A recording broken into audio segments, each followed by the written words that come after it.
welcome to the very first episode of the brand new Organized Advisor YouTube channel. I'm Sam. And I'm Katie. And if there are two things that we are super passionate about, it is definitely teaching journalism and having fun. And we believe that the key to both is being super organized, even if your organization tactics look very different, because mine looks like chaos. And mine looks kind of neurotic. But it blends together really nicely, and so we are super excited to bring our energy to you and our experience and offer you some tips on all sorts of topics, whether it be from yearbook to newspaper to broadcast or websites or whatever, right? But there's always one question, especially at the beginning of the year, that we get this one question a lot. Yeah, and it's, how do I sell more yearbooks? No one knows about our newspaper. No one knows about our website. And we have the answer to all those questions, because it's the same answer for each one. It is. It's the same answer, and that is going to be branding.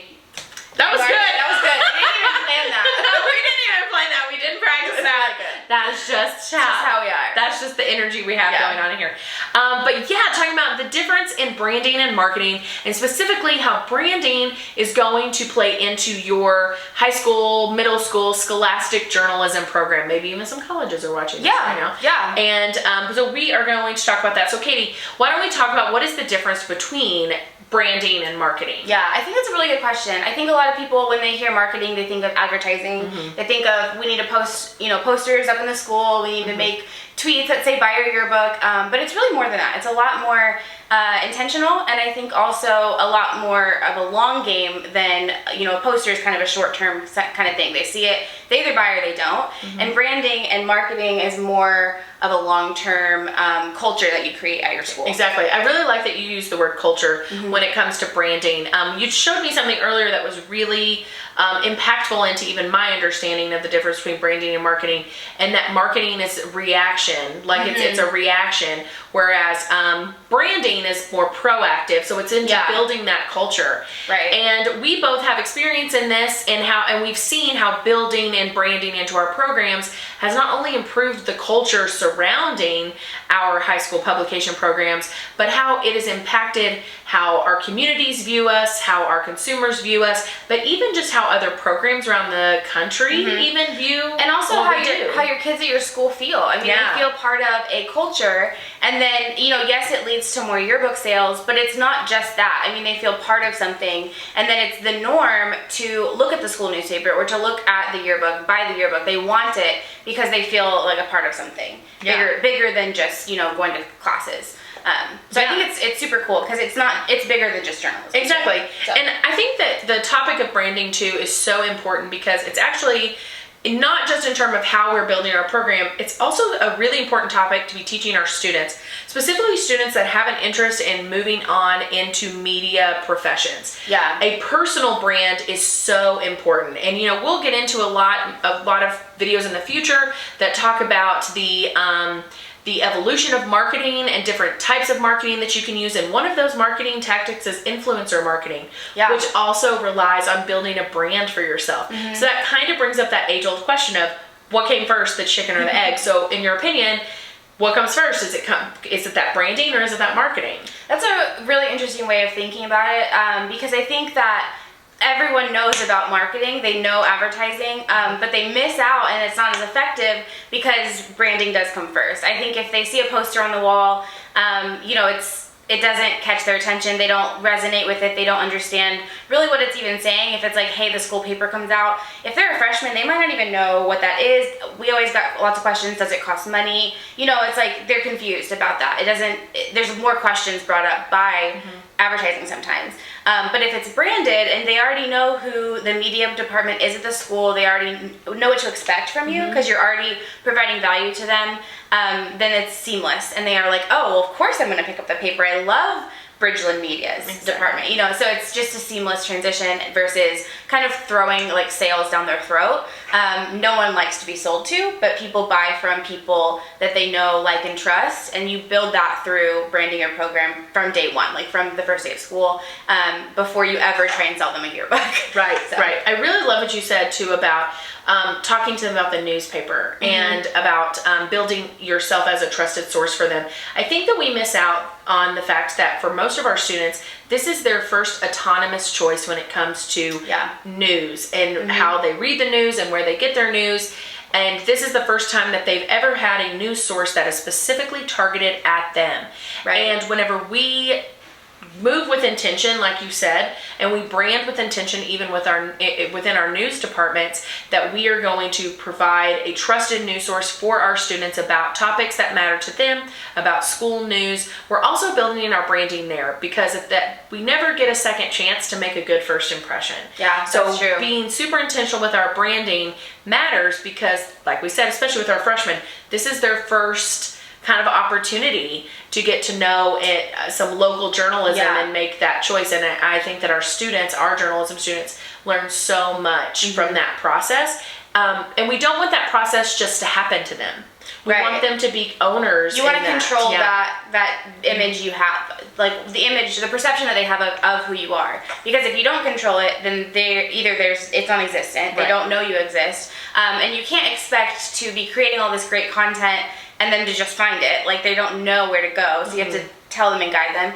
Okay, so Sam, I think these are really great points, but I think for a lot of advisors it can feel really daunting to think about all of this work that goes into building a really well-branded journalism program on campus, because you're listing all these things and it sounds great, but what does it look like to implement all these ideas that we're kind of throwing at you? Oh, 1,000%. Well, the very first thing you have to know with branding is not simply just what you do.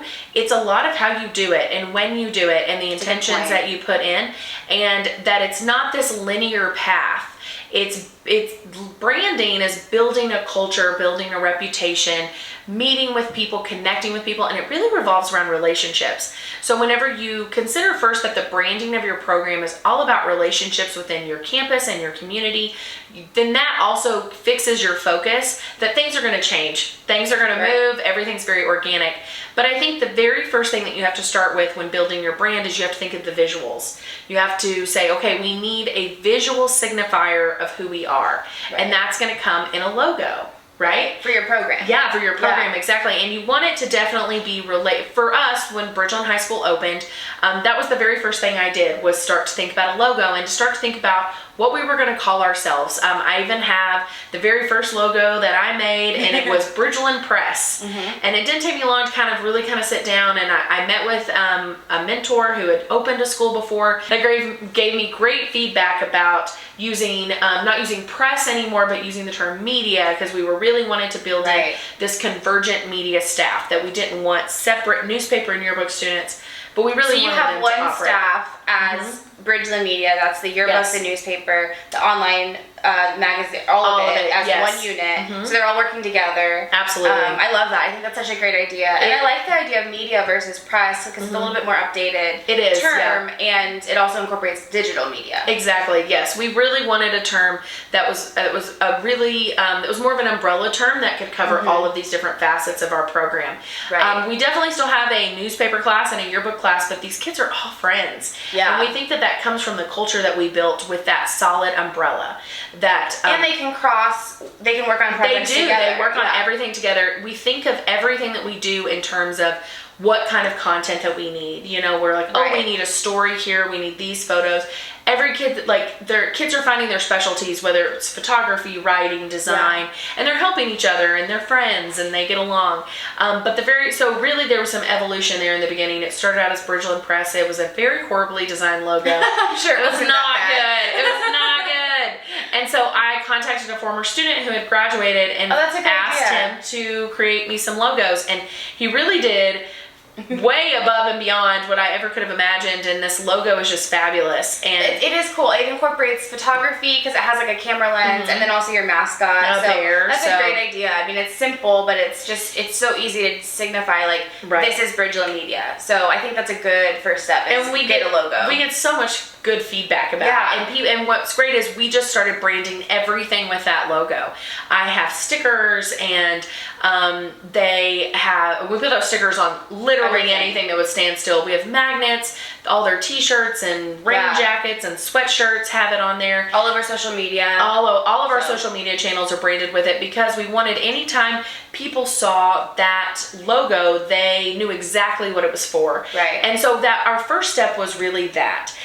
and for you, there's a lot of options in the way you can do this. Maybe you have skills with logo design. Yeah. Or what are some other ways that they can do this? Well, I think a really popular way, because a lot of teachers, if they're new, they don't maybe have even the time, even if they do have the skills to be able to create a logo, is websites like Fiverr or Upwork. I mean, you can go on there and spend $5-10 and just invest in, you know, a freelancer who is looking for projects like that. And if you don't have any former students, you're just starting out, that kind of thing, like that's a really affordable way. And they're usually like 24-hour, 48-hour turnaround, and you can get some really good ideas from that. Exactly, yeah. And then a free option, although maybe not as, you know, flexible, would be Canva. It's a really great resource, and they have a lot of icons and stuff that you can kind of put together to build a logo, just to get you started to have some sort of branded image. You know, if you're really starting from no budget and you just need something quick, that would probably be a really good first step. Exactly. And so all those visuals, building a branding guide, even choosing some fonts that are going to appear in any of your promotional items or on your social media posts or anything like that. So you don't mean for the theme of the school yearbook. Absolutely really not, for no. the program in general. Exactly. So, and that carries year to year. You might update it every couple of years, but like generally it's the theme of the yearbook program, or the journalism program. Exactly, of the journalism program, because we have so many promotional materials or flyers or exactly. So when someone sees that poster, they're like, oh, well, that's Bridgeland Media. It's recognizable immediately. It's really important to me that my students know the proper CMYK codes for our school colors. That we have all of that is saved. And in so many ways I talk to the kids that we are the protectors of the branding of Bridgeland High School. You know, like we have to protect what those proper logos are and all of that, and where do we align in that overall branding of Bridgeland, but in the branding of our program. So protecting that is incredibly important for us, that we are all on board with that. It's really cute. My kids love that logo. Yeah, you know, they love it. And you guys use it everywhere. They put it on everything. I've seen it on your kids' luggage on trips, like the sticker that brands them, but also you can see where their luggage is in the, you know, in the carousel. It's so smart. I'll have to talk about that one day. I got this packing tape made with the logo on it, and I just wrapped that around all of their luggage handles when we So you just pull them all off, and they're all there. It's right there because it is so we'll have Sam orange. talk about trip planning. She is the queen of taking kids on trips. Seriously, so many good ideas, and it's a hard thing to do. So we'll get that. I truly love to take kids on trips. It's I don't know why, but I really love it. It's so much stress, but it is so fun. I love it. I love it. The only thing that stresses me out is when I'm like, we will walk 13 miles a day. The kids are like, what? And they're like, they show up and they're like in flip flops, and I'm like, wow, you're not gonna make it. Go back upstairs. I love it though. It's so fun. But okay, so you mentioned, I want to go back, you mentioned social media channels and branding, all of those. So talk to us about that. I think that a lot of advisors are scared to do that, or administrators are scared to have their kids do that. So like, how do you manage that? That's I completely respect and understand how it can seem like social media is scary. Because in so many ways it's still new, right? It's still different. We're still navigating that landscape, and it's a largely lawless land in a lot of ways. But if there's any portion of our population that really understands social media, it's our students. And they also understand proper behavior on it more than most generations before them do. And they are. It's also where they are. You know, it's where they hang out. And so I think it's important, if you're marketing or branding anything, that you meet people where they're at, and so you have to do it. Exactly. And social media is a huge part of our curriculum as journalism educators. We have to teach our students how to navigate this digital landscape, how to be good consumers of the media, but also how to create good media, and that includes social media. So every single week my students are engaged with social media creation. So on our yearbook staff, we have a weekly reporting grade where they have to create social media graphics that are shared out on numerous platforms, mostly our Instagram stories, because we found that the majority of our population is there. But that's interesting. Stories, not just the in-feed. You know, people post to the square, but the stories you find are more absolutely successful? We see way more engagement on our stories from every single day, because we track those analytics. We're able to look at, you know, when do people follow the link in our bio? When do they swipe up or send it to someone or whatever it may be. And that's a great tool for us too, to collect data for our yearbook. Right. Or for our newspaper stories. Kids are actively engaged with that. And one of the things, and we spend a lot of time studying algorithms and changes in Instagram and changes of and that happens all the time. Absolutely. In fact, Instagram just did this big thing about how they're completely changing their platform, and honestly to emulate more of TikTok. And so TikTok is our latest conversation, and that really does freak a lot of older generations out. Watch, but it's so new. It truly feels lawless. But our students are finding out tons of their news from TikTok. They are. And I highly encourage you to research how some of these news outlets are using it. It's really fabulous. And I want my students to also engage with their student body in that way. If that's where our student body is, then that's where we need to be too. Right. And and I tell my students that we can take any social media landscape and make it for our own. Right. Like, we can do that. It's important though to not be overwhelmed by it. Like if you don't have the bandwidth to worry about Facebook and Twitter and Instagram and TikTok and Instagram stories and Instagram Reels and all of the social media platforms that exist out there, take one and do it really well. Yeah. Like I think you focused a lot on Instagram these past few years, and now TikTok, and you're kind of like building. But you have Instagram all the time, right? Like really the first thing we got really good at when we first opened was Twitter. That was the very first social media account we had, was a Twitter. That's the first social media any of the programs at our school had, was Twitter. And so we got really good at learning what people wanted from that space. And they just wanted us to retweet things. They wanted us to post some announcements, but they like live updates of games. Yeah. So that's what we use it mostly for, is maybe live tweeting school board meetings, live tweeting games. That's a good idea, live tweeting school board meetings. I think a lot of student journalists don't go to school board meetings, but they're wild sometimes. Oh, they're very spicy sometimes. They're very spicy. And I've always had kids say, wow, that was a lot more interesting than I expected it to be. And it directly affects them, like based on policy that changes or whatever. So exactly. That's a great idea. Like first channel for student journalists. Exactly. To start to cover. We don't make it to every single one, but I highly suggest taking your staff to just one this year. Yeah. And walking them through that civic process, of what does this mean? The board members would be like, oh my gosh, these kids are here.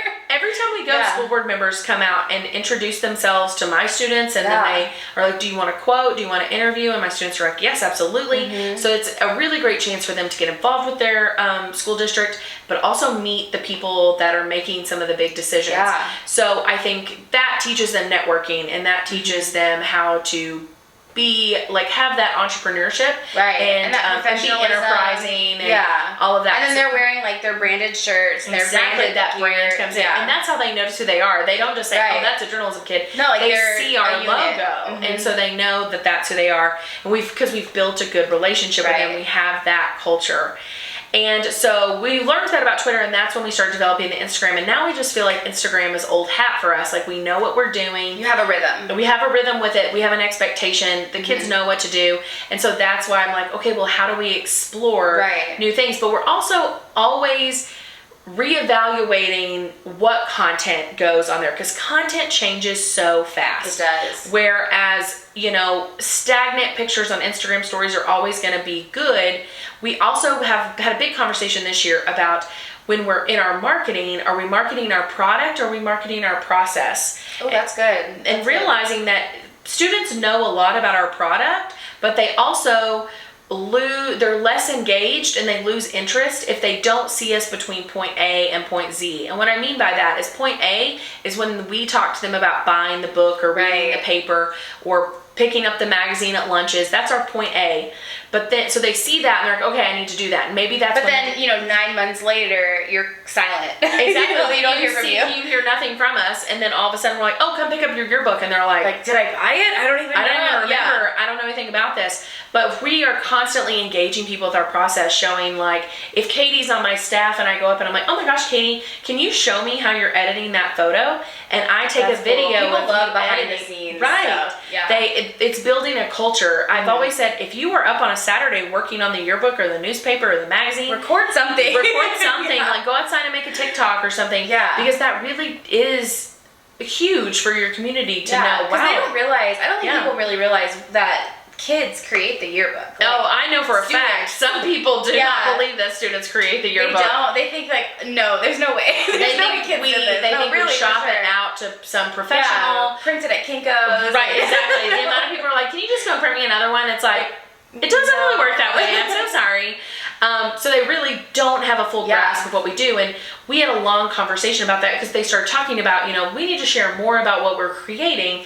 And that's when the conversation evolved into, but should we also be showing them how we create it? Yeah, I love that. I think that's such a good idea. And even with our newspaper staff, like letting them share the skills that they know, like maybe doing a 1-minute Instagram reel about how to change passive voice into active voice to write better English papers.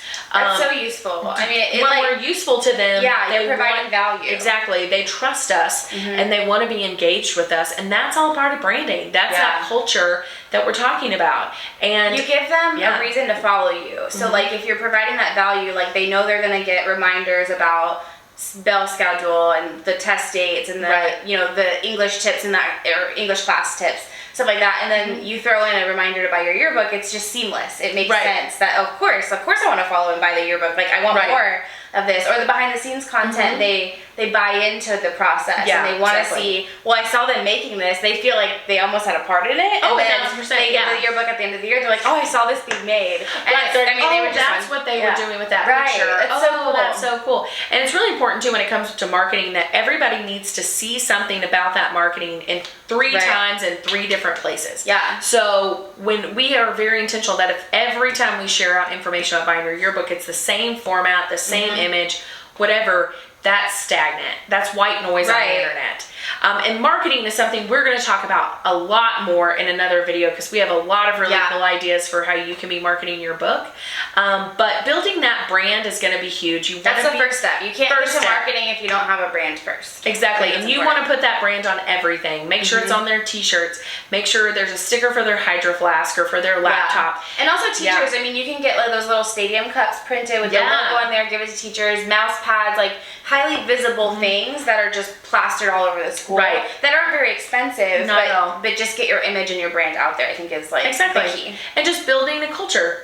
So I talk to my students all the time about, it's all about building relationships. It's all about constantly evaluating what are these relationships, how are they changing. And our relationships with everybody are not always the same, right? We have to approach our freshmen different than our sophomores, different than our juniors, different than our seniors, different than our parents. Right. And so we're constantly evaluating that relationship. And it's also fun because they take so much ownership of their program. And I was going to say, I think it also builds natural ambassadors of your program because you're featuring the drum line, for instance, then those kids are going to see themselves on your story, share it to their own friends, and it just naturally like evolves into this like network of like you establish yourself as the expert for campus news at your school. Right. And so everyone goes to you for whatever the latest is, and that might be fun stuff, might be important stuff, but it's just natural. Oh, I don't know what's going on. I'm going to, the media department. So I think that's so cool because then it's just natural and again seamless. And 1,000%, we knew we were doing something right when one time we didn't tell them that there was a different bell schedule one day, and our direct messages were full of they were like, students. I don't know where to go. And then also one time, like we post about when tests are coming up, and we always get messages from kids. I completely forgot I had a test tomorrow. Thank you so much. Yeah. We know but you we're don't doing just do something like statewide tests. You do like an AP bio test or an algebra test. Like any test we know about, we post about that there's a test this week.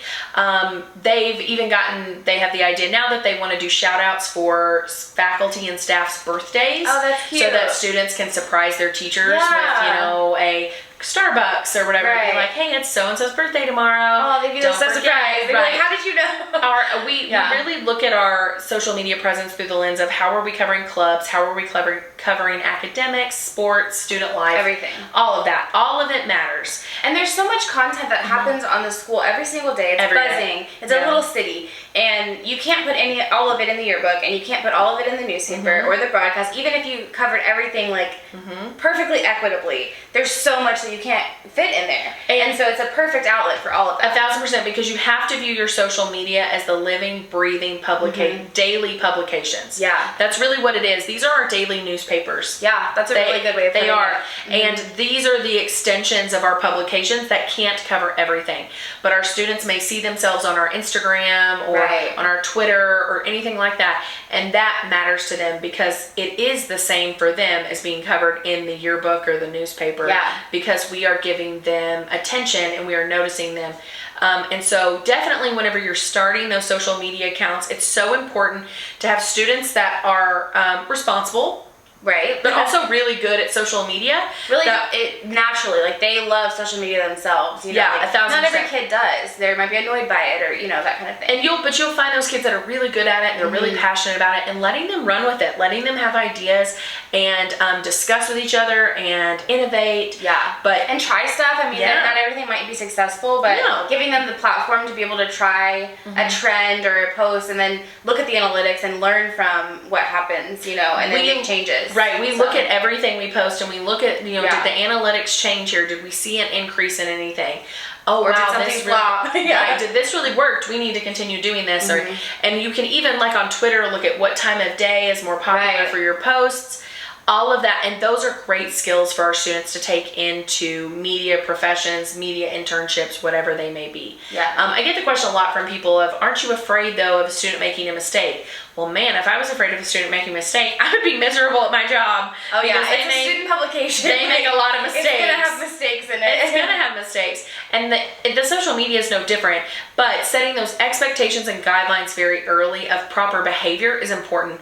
I am not so much worried about a misspelling on an Instagram story or in the feed or whatever. I am worried that they would use the account inappropriately. But you have passwords in it. And I have passwords. You can pull something down very quickly. And I check it multiple times a day. And I also just have this explanation of them of slowing down. Right. Being mindful. And check things multiple times. And these are great life lessons. As educators, we are not here to protect them from making mistakes because they're going to make mistakes. We're here to help them navigate mistakes, how to correct them, but also how to slow down and avoid them as best as possible. I also think that it's good that they make these mistakes on social media because yes, it's permanent. Like once it's out there, it's out there. But they learn like, oh, I could have slowed down and done that better. And before it goes in the yearbook, before they're on a page, they're like, oh, I don't want that to happen again. Exactly. And then also it's interesting to see that psychologically when they see something that they published go public, it adds more pressure to it, versus something that they're telling their friends. It doesn't matter if there's a typo in. It's different when it's being seen by hundreds or thousands of people, and that's immediately. That's a really great point. It's the early publishing experience that they need that makes that yearbook more real because it is hard to convince them of that publishing power when it's 9 months away. Right? It's hard. And they see it on a computer and they don't see it on paper and they don't feel it tangibly in a book form like they will or in a magazine form. It's different when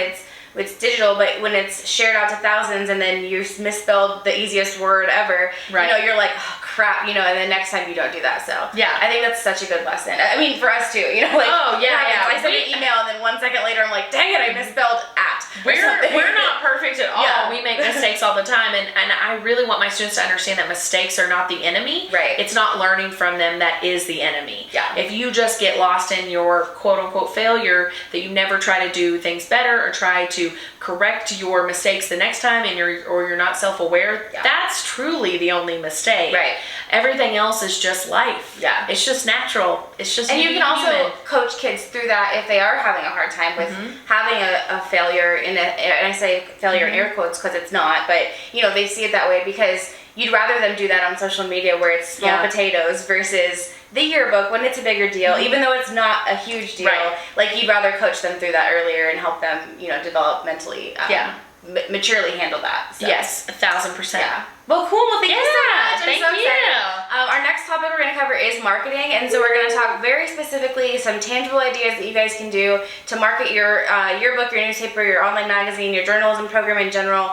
We really want to give you tangible things you can use in your classroom without much, legwork in the beginning, no prep work, just ideas you can do right now. And so we're going to talk about that next. Yeah. And then go ahead and check out the website. It's organizedadvisor.com, and you can find a lot more resources there. We are always looking for more things to cover for you. So if you have anything that you need help with, you have ideas, you have a problem, let us know. We'd be happy to cover that or talk about it. Yeah, definitely comment down below. Yeah. Any topic you'd like us to talk about. Yeah. Katie and I can talk literally Forever. all day. We don't have all the answers, but we can definitely find people that do. I can fake it though.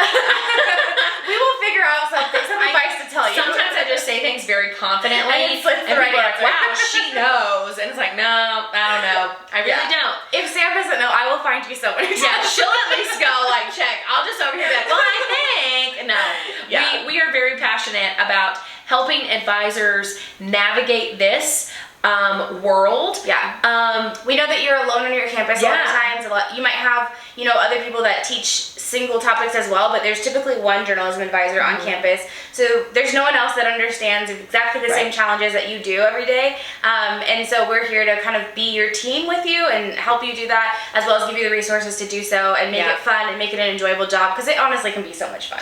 I mean, this world brought us together, and it's brought us some of our absolute favorite memories. Yeah, for sure. And our best friends, and just all sorts of good things. So we hope the same for you. Also, please reach out to us on our personal social media channels. We're going to have all our social media channels down here, including our personal ones, and you can DM us, follow us. Yeah, we're here. We're accessible. Leave us nice comments on our Instagram feed pictures that they'll be branded. We edit them to the nth degree, Yeah. So also, this is our first YouTube video, so look forward to more. We do, like I said, we have a website, but we'd love for you to subscribe so you get notified whenever we post a new video. We have lots of plans for this school year, and so we really just want to create content that you are wanting to see, and so you can see it if you subscribe. And then there is a bell icon you can hit to be notified whenever we post a video and see it before anyone else. So I feel very YouTube. I know. I hate to be like that, but you gotta say it or people don't know. I know, So. right? Yeah. I love it. Cool. So from us to you, have a great day. Have a great day. Happy advising. Bye. We did it again. Such nerds. Bloopers are gonna be great though. Well, I was looking at this, then it went black, and I was like, guess I'm not looking at it anymore. Oh my god, I gotta change my shirt. Hello. I feel like Jimmy Fallon. Welcome to the Organized Advisor tonight. Yes, hi. Okay. What if that had just shattered? Hi everybody, and welcome to the very first Looks like one of us is more tired than the other. Look at us. Accurate. Okay, good. Oh. Excuse you. Okay.